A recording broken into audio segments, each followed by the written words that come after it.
What's going on, guys? Thank you for joining the Tully broadcast. So in today's video, we got some pretty big draft rumors that have came out, and it's kind of shown us who the Giants are interested in picking. As far as insider, like the actual Giant members of the organization, who they're interested about picking. We have that, and we have the weird trade picture that came out by the Chargers that we're going to go into. And just in general, guys, we are at the draft. Like, literally, the draft is in 3 days. This is going to be coming out on Monday night, and the draft is in 3 days. We have 3 days, and this is when you would kind of expect all these crazy rumors to come out and all these insane things that people saying, you know, what certain teams are doing. Like, the Niners just came out, and they just said that they're between Mac Jones and Trey Lance. You have that coming out, which is kind of crazy to me. And then I was hearing a report. I listened to Part of My Take. I love the podcast. They do a great job. I was listening to them talk to Todd McShay, who's a huge insider, has tons of insider access into, you know, the whole world of the NFL. And he had said that the Carolina Panthers, the organization of the Carolina Panthers, are actually really interested in taking a quarterback, which would be insane. But, you know, enough of that. I'm going to be going into that as tomorrow's video. Obviously, because we're in the end of the draft, the next 2 days, I will be going over, I will be doing mock drafts with both my cousin and Austin and Paul. I'll be having those guys on again. So tomorrow, me and my cousin are going to be recording our mock draft, and we're actually going to be doing a little bit of like a competition. We're going to be doing a little bit of a competition between each other. I'm going to draft do my whole draft, and he's going to do his whole draft, and we're going to see who had it more accurate. And whoever had it more accurate, you know, maybe wins a couple bucks, something like that. We're going to do that. And then the next thing we're going to do is the next day on Wednesday is going to be me, Paul, and Austin trying it one more time and going to give our final mock draft simulation as far as, like, you know, because the thing on Tuesday tomorrow is like my ideas, and I don't have to worry about what Liam thinks. He can do his own ideas, whereas Paul and Austin one on Wednesday is going to be kind of me responding to what they do and how they pick their players. So yeah, that's gonna be super interesting. I'm really looking forward to doing that. I love doing these mock drafts, and again, like, this is one of my favorite times of the year, is when we're at, you know, football and we're at mock drafts time, and I'm just looking forward to watching the draft. I'm gonna pretty much watch every pick, especially watch all Giants picks. I might stop at the 7th rounder because we don't have a 7th rounder, but I love it. I can't stand enough of it. But all right, so going to the news that I saw today. So earlier today, I saw that the Giants had came out and they had said that the Joe Judge, this is according to Peter King too. So again, another big insider, another big guy in the media. This is not some random person, but Joe Judge just came out and said that he likes Davonte Smith. The organization, meaning I would assume the organization means like the owners and such. Maybe it means the staff. I don't really know. But the organization, they like J.C. Horn, and the Dave Gettleman likes Micah Parsons. So that's really interesting to me. I mean, it kind of makes sense as far as Joe Judge liking Davonte Smith. I kind of saw that happening as far as, you know, like I've said before 1,000 times, Joe Judge likes his guys that have worked with players that he knows and teams and, you know, coaches that he knows. You know, he knows most of the Alabama staff. He worked under Nick Saban. You know, he has great, like, you know, he's great back and forth with guys like that. So, yeah, obviously, like, he's going to want to have that guy. That makes sense to me. And then Micah Parsons, again, him being in, like, the process of people wanting, of Gettleman liking him is making me really excited because, again, I am a huge fan of Micah Parsons. I think the kid is an absolute stud of a defensive player. I honestly think he'd be a top 5 player in this draft class if, you know, if all these problems with hazing and all this other things, all the off-the-field issues weren't a thing. I honestly really would think he probably would be a top 5 player in this draft. So, yeah, there's that. And then, obviously, the organization liking J.C. Horn I find to be a little interesting. I think they're probably just nervous because they've gone through so much shit of having, like, you know, bad corners or, like, corners that they thought were really good as far as, you know, Janoris Jenkins. Like, Janoris Jenkins was a stud lockdown corner for, like, a solid 2 years, maybe 2.5-ish years on the Giants, and then out of nowhere just dropped off and was horrendous and was, like, you know, kind of a liability. So I think they're probably worried about that as far as James Bradbury goes, because he's relatively in the same age as Janoris Jenkins was when he was a stud for us, you know, like that later 20s. I think James Bradbury might be like 27, maybe 28, don't quote me on that, but he's somewhere around there. So maybe they want to build for the future. You also got to worry about Adoree Jackson too. He's kind of a little bit of an injury concern. So yeah, they're probably that. I'm not. If I had to give you my opinion on those 3 picks and those 3 players in general, my starter would be I would want Micah Parsons the most.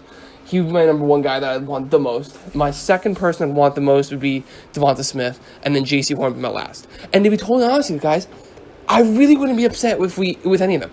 I wouldn't be. I'd be a little more happy, like I just stated. I'd be more happy with Micah Parsons. But if we went, with J.C. Horn, at the end of the day, I'm not going to cry about it. I'm not going to be upset. It's not that bad of a pick. He's a good player. I think he could be, cornerback number one. A lot of people say that for this draft. So, yeah, at the end of the day, I'm not, crying about it. But, again, I'm pretty excited about that. Now, one thing you do have to be worried about, a little leery about, in my opinion, is the concern that Rashawn Slater is not on any of these guys' favorite players. I mean, maybe they don't think he's going to fall to him, but, none of you guys like Rashawn Slater. There's a possibility Davonte Smith doesn't fall to them. So I find that a little concerning, that none of them like Rashawn Slater enough to be like, yeah, he's one of our guys. Which means they clearly think that we have a strong enough offensive line, or they have enough faith in our prospects that are going to be becoming better offensive linemen in the future. And I mean, maybe that's the case. Maybe I really have no idea what they, obviously they're working with these guys, day in and day out, talking to them. They have their, direct communication with them. They know what they're doing in the off season. So maybe they know. I mean, if we think about it, we've run this whole process before, but I'll do it again. Our our starting left tackle is going to be Andrew Thomas. Our guards is between Will Hernandez and Shane Lemieux. Our center is Nick Gates, and then our right tackle is between Nate Solder and Matt Pert. I wouldn't say it's a stud off the line. I don't feel horrendous. I felt worse before when we had guys like John Jerry on the team, but I wouldn't be like, oh yeah, thank God, because there is tons of question marks on a lot of those players. Question mark number one, Andrew Thomas. Is he going to be better than what he was before? I liked it. I liked the end. Are we going to see more of the end? Is he going to improve on what he had at the end of the season, or is he going to be the guy that he was at the beginning of the season, which was not great? Guards. Shane Lemieux. Can he pass block? Is that a possibility? Can the man pass block? The guy, led the team in allowing sacks. It was ridiculous. I love his run blocking ability, and that's going to be great for Saquon. But can the man pass block? It's a concern. It's a real concern. And then we have Will Hernandez. You got benched? You got benched by Shane Lemieux? A friggin' 5th-round pick? What's good with you? What's good with, obviously the team clearly didn't like him that much at the end. Now, some people could say maybe it was because, Corona affected him. I don't know, but, really? That was a little concerning. Oh, and then, right tackle. Nate Solder. Are we going to get a Nate Solder the Giants have learned to, expect, which is horrendous? Or are we going to get a better Nate Solder who's going to be on the right side and can maybe handle the competition better more? And then on the other side of the coin, are we going to get is Matt Pert? What's Matt Pert going to be? Is he going to be a better player, or is he going to be the guy that was lost in Arizona at times? So, yeah, there's a lot of question marks on this team, and on this offensive line. And, I think if all goes out, if it all works out well, then I think we have a pretty good chance. I think that they could be pretty good. But, it's not enough for me to be like, yeah, we don't need to draft an offensive lineman in the first round. And again, I want to, tell people this again. We had Saquon Barkley, right, and Odell Beckham in the exact same offense in their really good days. And we were horrendous still. Why? Because Eli could not get any time in the pocket. It's the same thing. I've said it before, and I'll say it again with Kenny Galladay. The guy, he's not a separator guy, so I understand that, but he needs to get downfield. And guess who needs time to throw the ball downfield? Daniel Jones. Daniel Jones needs time to spread the ball down the field. So that's that. I'm going to stop talking about the line. I know it probably gets a little boring. But yeah, guys, don't be, we should be drafting an offensive line here. If we don't, it's okay at the end of the day, but we should be drafting one. And now on to the wide receiver spot. I would love if we drafted Davonte Smith. I wouldn't mind that, because then it sets you up for being able to, cut Sterling Shepard next year. Save $10 million with that. I believe the dead cap is going to be, or you save that amount of money, you're saving $10 million. And then now you have Kenny Galladay, Sterling Shepard, Kenny Galladay, Davonte Smith, and Darius Slayton. That would be stud. That would be great. So yeah, I mean, that's pretty interesting. I'm pretty happy again, because this is this was a little bit obviously in the 2018 or the 2019 draft when we drafted Daniel Jones. This was around the time when people were like, yeah, so the Giants are going to draft Daniel Jones. That's pretty much what's happening, guys. The Giants are drafting Daniel Jones. So yeah, I mean, we're at this point in time, especially we're going to start knowing who our teams are going to be drafting, who other teams are going to be drafting too, to be totally honest with you. And then just to go on the other part of the video that I said earlier before was the Chargers. So earlier today, sometime around 10:30 in the morning, the Chargers had posted a picture saying, "Who we just traded up? Who we taking?" And it was the Giants. They swapped first round picks to the Giants, and then they also gave the Giants their third round pick. I think it was like 77, I believe.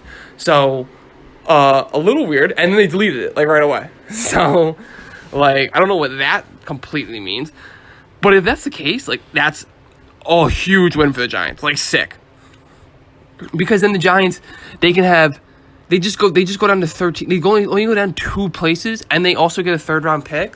Like that's sick, and you're probably gonna have and also the guys you want there are gonna fall. So you assume that was the case, right? The Chargers, they're gonna. I have picked the Chargers to take all of the linemen.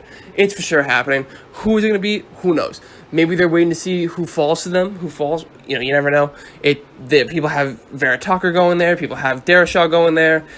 Just assuming because Slater and Panay, they're assuming they're gonna go within the top 10. So you never know.